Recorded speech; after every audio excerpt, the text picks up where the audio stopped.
Nova Arianto, pelatih baru Timnas U20, sudah tancap gas lebih awal meski turnamen resmi bagi Timnas U20 Indonesia masih lama. Langkah ini diambil Nova Arianto sebagai bentuk persiapan matang menuju kualifikasi Piala Asia U20 2027 yang akan dimulai sekitar bulan Mei 2026 mendatang. Agenda utama yang dituju Garuda Nusantara yakni lolos ke Piala Asia U20 2027 yang akan digelar di China. Keberhasilan menebus Piala Asia U20 2027 akan mempermudah langkah Garuda Nusantara menuju Piala Dunia U20 2027. Proses seleksi besar-besaran sudah dilakukan oleh Nova Arianto yang terbagi menjadi 2 batch untuk mencari talenta-talenta terbaik. Nova menuturkan bahwa batch pertama berjumlah 23 pemain yang diseleksi untuk melihat potensi mereka. Sementara di batch kedua, jumlahnya bertambah menjadi 25 pemain, sehingga total ada 48 pemain yang dilihat performanya. Dari hasil seleksi tersebut akan ada proses lanjutan yang dilakukan demi menentukan pemain-pemain terbaik yang akan memperkuat Garuda Nusantara di turnamen-turnamen resmi mendatang. Rencana pemusatan latihan berikutnya untuk skuad Timnas U20 Indonesia dijadwalkan pada bulan Januari hingga Maret 2026. Nova Arianto juga menyampaikan rasa terima kasihnya kepada PSSI yang memberikan kesempatan untuk mencari talenta-talenta baru sejak dini. Nova juga mengungkapkan bahwa terdapat pemain-pemain diaspora yang akan tergabung menjadi bagian dari calon-calon penghuni skuad Timnas U20 Indonesia.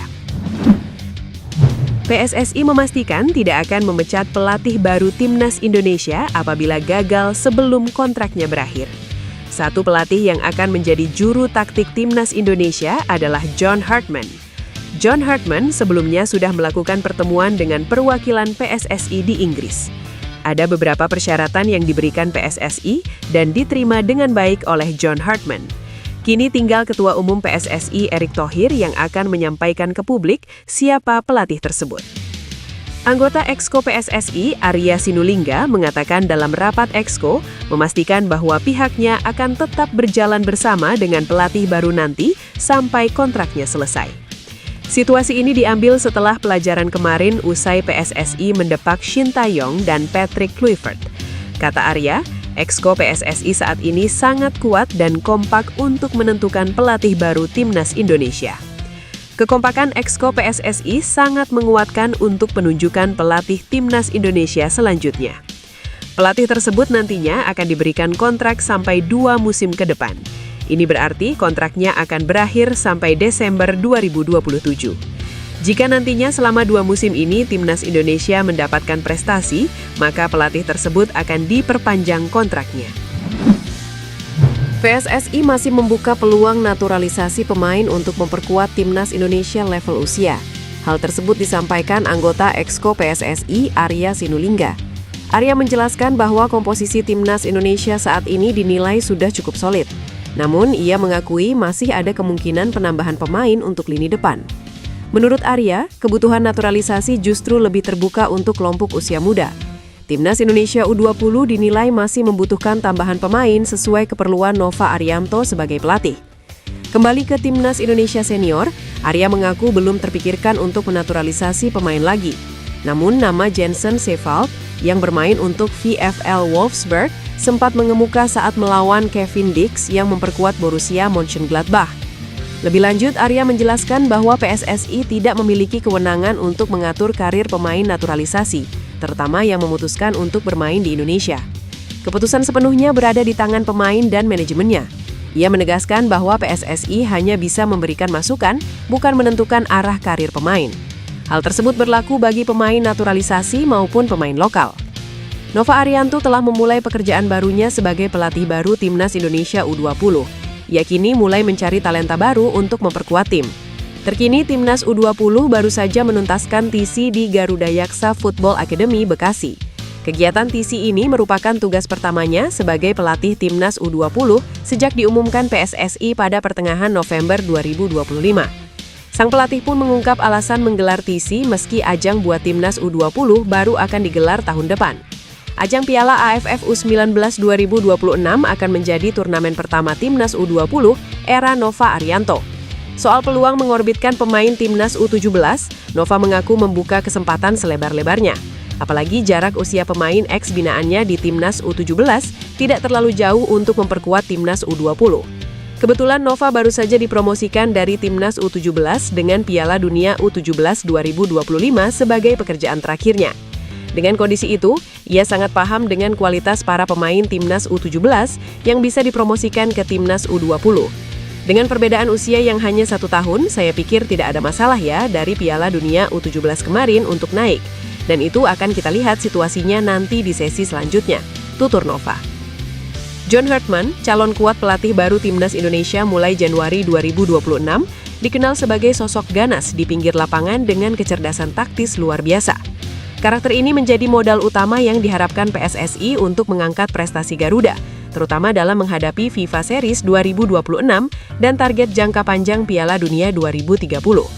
Pelatih 50 tahun asal Inggris ini memiliki gaya kepelatihan energik dan intens. Saat melatih Timnas Putra Kanada, Hartman sering terlihat berteriak memberikan instruksi, berlari di touchline, serta memotivasi pemain dengan gestur penuh semangat. Pendekatan ganas ini berhasil membawa Kanada lolos ke Piala Dunia 2022 setelah absen 36 tahun, dengan rekor 17 pertandingan tak terkalahkan dan naik drastis ke peringkat 33 FIFA. Kecerdasan taktis Hartman terbukti dari kemampuannya membaca permainan dan menyesuaikan strategi. Ia kerap menerapkan formasi 3-4-3 atau 3-5-2 yang menonjolkan pressing tinggi, transisi cepat, serta build-up dari belakang. Hartman disebut-sebut sebagai otak taktikal yang bisa membuat timnas lebih disiplin dan adaptif. Keunggulan lain adalah pengalaman membangun tim dari nol. Sebelum Kanada Putra, ia sukses dengan tim putri, meraih medali perunggu Olimpiade 2012 dan 2016. Ia menjadi pelatih pertama yang loloskan tim nasional putra dan putri dari negara sama ke Piala Dunia. PSSI pantas memilih Hartman karena visi regenerasi. Ia akan menangani timnas senior sekaligus U23, memastikan alur talenta muda seperti Marcelino Ferdinand dan Rizky Ridho terintegrasi baik. Kedatangan Hartman menjadi angin segar bagi sepak bola Indonesia, dengan harapan besar untuk bersaing di level. Persib Bandung dikabarkan telah merampungkan 2 transfer penting sekaligus. Berdasarkan laporan footfocus.id, Maung Bandung sukses mencapai kesepakatan untuk mendatangkan Martin Paes dan Joey Pelupesi dengan status permanen setelah proses negosiasi yang berjalan selama beberapa pekan terakhir. Manajemen Persib telah menyelesaikan seluruh detail kesepakatan, baik dengan pihak pemain maupun klub asal masing-masing. Kedua transfer tersebut menjadi sinyal kuat ambisi Persib Bandung dalam membangun skuad kompetitif untuk musim mendatang. Martin Paes disebut telah menyetujui seluruh kesepakatan pribadi dengan Persib Bandung. Kiper naturalisasi Timnas Indonesia itu dikabarkan sangat antusias untuk segera bergabung dan bermain di hadapan Bobota. Kehadirannya diproyeksikan menjadi solusi jangka panjang di posisi penjaga gawang, mengingat pengalaman internasional yang dimilikinya. Sementara itu, Joey Pelupesi juga dikabarkan telah mencapai kesepakatan penuh antara Persib Bandung dan klub asalnya SK Lommel. Gelandang bertahan berpengalaman tersebut dinilai cocok dengan kebutuhan Persib untuk memperkuat lini tengah, khususnya dalam menjaga keseimbangan permainan dan transisi bertahan. Masih menurut footfocus.id, kedua pemain dijadwalkan akan menjalani tes medis sebelum terbang ke Bandung. Jika seluruh proses berjalan lancar, Paes dan Pelupesi akan segera menandatangani kontrak resmi dan diperkenalkan secara terbuka kepada publik sebagai pemain anyar Persib Bandung. Kabar menggembirakan datang dari salah satu punggawa Timnas Indonesia. Kapten skuad Garuda, Jay Idzes, kini mengalami kenaikan signifikan dalam nilai pasar dalam kariernya sebagai pesepak bola. Melansir dari laman transfermarkt.com, pemain yang kini membela klub Sassuolo ini memiliki nilai pasar sebesar 173,82 miliar rupiah per Desember 2025. Sebelumnya, pemain berdarah Belanda Indonesia tersebut hanya memiliki market value sebesar 130,36 miliar rupiah saat masih berseragam klub AC Venezia pada Juni 2025 lalu.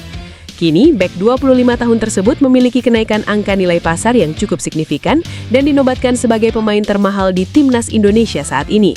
Kenaikan market value yang dialami oleh Jay Idzes saat ini juga membuatnya kian mendapatkan sorotan dari beberapa klub lain yang dikabarkan mengincar jasanya.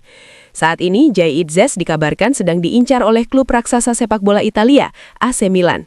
Di sisi lain, klub Sassuolo juga menyebut jika kemungkinan pada transfer musim panas tahun 2026 akan ada proses transfer pemain yang melibatkan salah satu pemain intinya,